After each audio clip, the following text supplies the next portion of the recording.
Hello বন্ধুরা, প্রতিটি founding member জানতে উদ্গ্রীব যে ভিক্টরি উইথ অ্যাশে শেষ পর্যন্ত নতুন কি ঘটছে। এটি এমন একটি নাম যা আমাদের সকলের হৃদয়ে আশার এক নতুন আলো জানায়। আমরা সবাই জানি, যখনই অ্যাশ স্যার কিছু নিয়ে আসেন তা কখনোই সাধারণ হয় না, তা হয় বড় কিছু, এমন কিছু যা আমাদের কল্পনারও বাইরে। এই কারণে আজ সবার দৃষ্টি শুধু এবং শুধু এই আপডেটের দিকেই স্থির। এই জয়ের ঝুলিতে আমাদের জন্য বিশেষ কি লুকিয়ে আছে। এই কৌতূহল স্বাভাবিক, কারণ আমরা সবাই এক অত্যন্ত বড় মিশনের অংশ। এটি শুধু একটি কোম্পানি নয়, এটি একটি বিপ্লব। এটি এমন একটি আন্দোলন যা প্রত্যেকের জীবনকে আরও ভালো করার প্রতিশ্রুতি দেয়, আর ভিক্টরি উইথ অ্যাশ এই আন্দোলনের একটি অত্যন্ত গুরুত্বপূর্ণ স্তম্ভ। গত কয়েকদিন ধরে যে নীরবতা বিরাজ করছে তা মানুষের মনে অনেক প্রশ্ন তৈরি করেছে। সবাই ভাবছে, এরপর কি হবে? কোনো বড় ঘোষণা কি আসতে চলেছে? এসব প্রশ্ন একেবারেই যৌক্তিক, আর আজ আমরা সেগুলোর উত্তর খোঁজারই চেষ্টা করব। আমাদের বুঝতে হবে, কখনো কখনো ঝড়ের আগের নীরবতাই সবচেয়ে বড় প্রস্তুতির ইঙ্গিত দেয়। তাই বন্ধুরা, যদি আপনার মনেও কোনো সন্দেহ বা প্রশ্ন থাকে, তবে আপনি একা নন। আমরা সবাই একই নৌকায় আছি এবং আমাদের গন্তব্য এক, সাফল্য। ভিক্টরি উইথ অ্যাশ মানেই অ্যাশ স্যারের সঙ্গে জয়। এই নামটি আমাদের মনে করিয়ে দেয় যে আমাদের লিডার আমাদের পাশেই দাঁড়িয়ে আছেন এবং আমাদের জয় পর্যন্ত পৌঁছে দিতে তিনি পুরোপুরি প্রতিশ্রুতবদ্ধ। আমাদের শুধু একটু ধৈর্য ধরতে হবে, বিশ্বাস বজায় রাখতে হবে, আর সঠিক সময়ের অপেক্ষা করতে হবে, কারণ যখনই পর্দা উঠবে, দৃশ্য হবে দেখার মতো। এই অপেক্ষা আমাদের পরীক্ষা, আমাদের বিশ্বাসের পরীক্ষা। আজকের এই সেশনে আমরা এই বিষয়ে গভীরভাবে আলোচনা করব। আমরা জানব এই নীরবতার অর্থ কী, একজন ফাউন্ডিং মেম্বার হিসেবে আমাদের কি করা উচিত, এবং কিভাবে আমরা আমাদের শক্তিকে সঠিক পথে কাজে লাগাতে পারি। এটি হতাশ হবার সময় নয়, বরং নিজেকে আরও শক্তিশালী করার সময়। এটি বোঝার সময় যে একটি বড় ভিশন, একটি বড় স্বপ্ন সময় এবং ধৈর্য দাবি করে। চলুন একসঙ্গে এই যাত্রাকে এগিয়ে নিয়ে যাই এবং জানি সামনে কি হতে চলেছে। বন্ধুরা, আজকের সবচেয়ে গুরুত্বপূর্ণ বার্তা যেটা প্রতিটি ফাউন্ডিং মেম্বারের কাছে পৌঁছানো উচিত, তা হলো ইতিবাচক থাকা। যখন আমরা সঙ্গে সঙ্গে আপডেট পাই না, তখন একটু হতাশ হয়ে পড়া খুবই সহজ। তখন আমাদের মনে নেতিবাচক চিন্তা আসে, কি হবে, কবে হবে, আদৌ কিছু হচ্ছে তো? কিন্তু আমাদের মনে রাখতে হবে, নেতিবাচকতা হলো এক ধরনের ঘুনপোকা, যা ধীরে ধীরে আমাদের বিশ্বাসের ভিত্তিকে ফাঁপা করে দেয়। আমাদের এই ঘুনপোকাকে মাথায় ঢুকতেই দেওয়া যাবে না। আমাদের ইতিবাচক থাকতে হবে, আশাবাদী থাকতে হবে। মনে রাখবেন, আপনি এমন একটি কোম্পানির ফাউন্ডিং মেম্বার যা ইতিহাস সৃষ্টি করতে চলেছে। আপনি অ্যাশ স্যারের ভিশনের ওপর বিশ্বাস রেখেছেন। এখন সেই বিশ্বাসকে আরও শক্ত করার সময়। বিশ্বাস রাখুন, সব কিছু ঠিক হবে, বরং ঠিকের থেকেও ভালো হবে। অ্যাশ স্যার এবং তার পুরো টিম দিন-রাত পরিশ্রম করছে যেন আমরা এমন এক ভবিষ্যৎ পাই যা আমরা কল্পনা করেছি। আমাদের তাদের পরিশ্রমে, তাদের ভিশনে এবং সবচেয়ে গুরুত্বপূর্ণভাবে নিজেদের ওপর বিশ্বাস রাখতে হবে। আপনার ইতিবাচক শক্তিই এই পুরো ইকোসিস্টেমকে শক্তি যোগায়। আমরা সবাই মিলে যখন ইতিবাচক ভাবি, তখন এমন এক শক্তি তৈরি হয় যাকে কেউ থামাতে পারে না। এটি নেতিবাচক মানুষ এবং নেতিবাচক কথা থেকে দূরে থাকার সময়।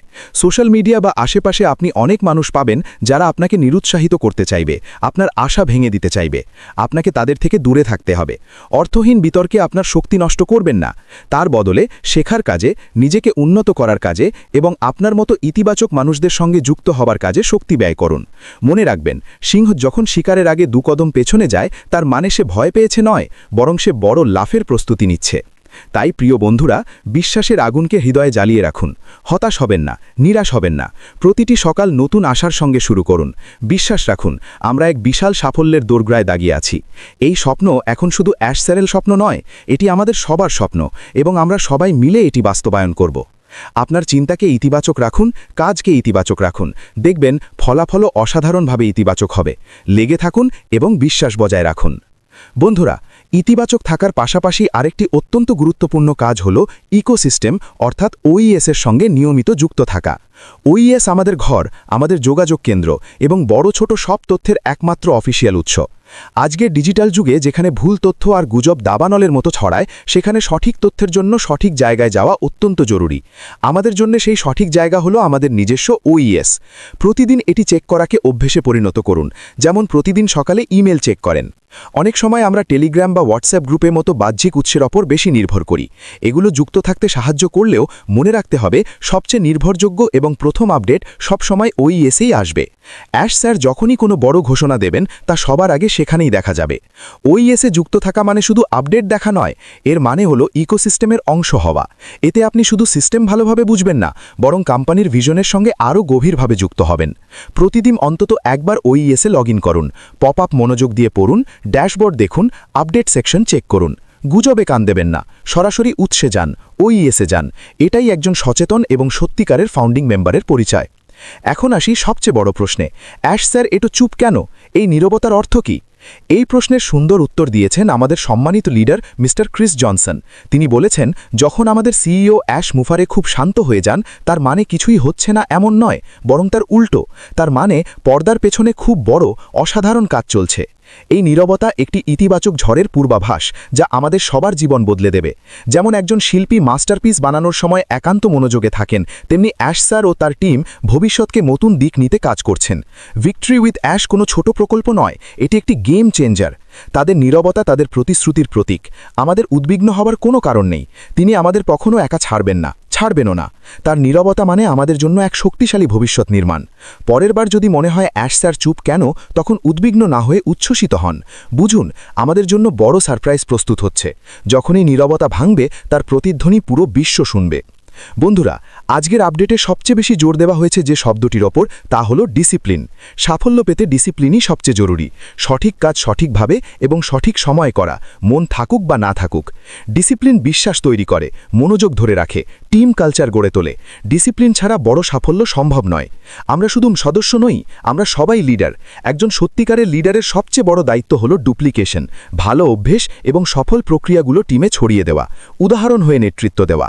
ডুপ্লিকেশন মানে নকল করা নয়, বরং সিস্টেম মেনে নিজের স্টাইলে কাজ করা শেখানো। এতে একটি শক্তিশালী নেটওয়ার্ক তৈরি হয়। এভাবেই বড় সংগঠন গড়ে ওঠে। আজকের কথার সারসংক্ষেপ, ধৈর্য, ইতিবাচকতা এবং শৃঙ্খলার সঙ্গে এগিয়ে চলুন।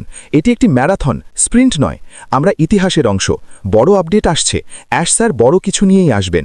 ভিক্টরি উইথ অ্যাশ শুধু স্লোগান নয়, এটি আমাদের ভবিষ্যৎ বাস্তবতা। আমরা সবাই একসঙ্গে আছি। সাফল্যের পথে যাত্রা শুরু হয়ে গেছে। ওয়েবিনারের জন্য প্রস্তুত হয়ে যান। বন্ধুরা, সময় এসে গেছে। এতদিন আমরা যে মুহূর্তটির জন্য অপেক্ষা করছিলাম, তা এখন খুব কাছেই। অনেক দিন পর ওয়েবিনার অনুষ্ঠিত হতে যাচ্ছে। এটি কোনো সাধারণ ওয়েবিনার নয়, এটি পরিবর্তনের সূচনা। এটি আমাদের দিক ও দশা দুটোই বদলে দিতে যাচ্ছে। অ্যাশ স্যার আগের ওয়েবিনারে যেমন বলেছিলেন, success is not lakh, it's preparation meeting opportunity. এখন ঠিক সেই সময় এসেছে। এটি প্রস্তুতির সময়। আমরা সবাই যদি একই লক্ষ্য নিয়ে একসঙ্গে এগিয়ে যাই, তাহলে পৃথিবী আমাদের সামনে মাথা নত করতে বাধ্য হবে। এখন চলুন স্যার আমাদের যে তথ্য দিয়েছেন সেটি আলোচনা করি। তিনি বলেছেন, অ্যাশ স্যারের মিটিং বা ওয়েবিনার 1 সপ্তাহর অথবা সর্বোচ্চ 10 দিনের মধ্যেই অনুষ্ঠিত হবে। ব্যাকগ্রাউন্ডের কাজ প্রায় সম্পূর্ণ করে অ্যাশ স্যার আমাদের সামনে আসতে চলেছেন। তিনি আমাদের জন্য অনেক এক্সাইটিং আপডেট নিয়ে আসবেন। ওইএসের ও নিউজ 2.0 অংশেও আমাদের জন্য খুব ভালো ভালো আপডেট দেওয়া হবে। কেউ টেনশন করবেন না। আগের ওয়েবিনারে অ্যাশ স্যার স্পষ্ট করে বলেছেন, একটি আইডিও আমরা ফেলে রেখে যাব না, সবাইকে নিয়েই আমরা সামনে এগোব। তাই কেউ এই চিন্তা করবেন না যে আমার রেজিস্ট্রেশন হয়নি বা কেওআইসি হয়নি। আপনার চেষ্টা চালিয়ে যান। আমরা এমন একটি কোম্পানিতে আছি, এটা সত্যি গর্বের বিষয়। এমন একজন সিইও পাওয়া আমাদের সৌভাগ্য। আমরা সাফল্যের খুব কাছাকাছি চলে এসেছি। যারা ভিক্টরি উইথ অ্যাশে রেজিস্টার করেছেন কিন্তু কেওআইসি সম্পূর্ণ না হওয়ায় কোম্পানির 45 দিনের পলিসি শেষ হয়ে গিয়ে যাদের অ্যাকাউন্ট ডিলিট হয়েছে, তারা নতুন একটি ইমেল আইডি দিয়ে আবার রেজিস্টার করুন। এখন কেওআইসি প্রক্রিয়া অনেক স্মুথভাবে হচ্ছে এবং সফলও হচ্ছে। যদি কেওআইসি পেন্ডিং দেখায়, তাহলে 1 বা 2 দিন অপেক্ষা করুন, তারপর আবার চেষ্টা করুন। আমি আপনাদের একটি পরামর্শ দিচ্ছি, রাতে 10টার পর থেকে ভোর 5টার মধ্যে কেওআইসি করার চেষ্টা করুন। এই সময়ের মধ্যে কেওআইসি সফল হওয়ার সম্ভাবনা বেশি। আমার নিজের আইডিগুলো রাত 10টা থেকে ভোর 5টার মধ্যেই কেওআইসি সম্পূর্ণ হয়েছে। আপনারা 1 বা 2 বার চেষ্টা করুন, তারপর 24 ঘন্টা অপেক্ষা করে আবার চেষ্টা করুন। কিন্তু কেওআইসি হচ্ছে না বলে দিনে 10-20 বার চেষ্টা করবেন না। সর্বোচ্চ চেষ্টা করুন রাত 10টা থেকে ভোর 5টার মধ্যে। এই নিয়ম ফলো করে দেখুন, আপনার কেওআইসি অবশ্যই সফল হবে। এরপর ভিক্টরি উইথ অ্যাশে আপনার সার্কেল বা রেফারেলগুলো সম্পূর্ণ করার চেষ্টা করুন। তারপর আমরা সবাই অ্যাশ স্যারের ওয়েবিনার দেখব। এই মাসে আমাদের সবার সাফল্যের সম্ভাবনা খুব বেশি। সবাই পজিটিভ থাকুন। এটি শুধু একটি কোম্পানি নয়, এটি একটি ভিশন, এটি একটি মুভমেন্ট, এটি একটি ডিজিটাল রেভলিউশন। হ্যাঁ বন্ধুরা, যারা এখনও আমার চ্যানেল সাবস্ক্রাইব করেননি তারা অবশ্যই সাবস্ক্রাইব করুন। এই ভিডিওটি যারা দেখেছেন সবাই লাইক করুন, শেয়ার করুন এবং সাবস্ক্রাইব করুন, এবং আপনার সার্কেল গ্রুপে শেয়ার করে দিন যাতে সবাই সঠিক আপডেট জানতে পারে। ধন্যবাদ সবাইকে।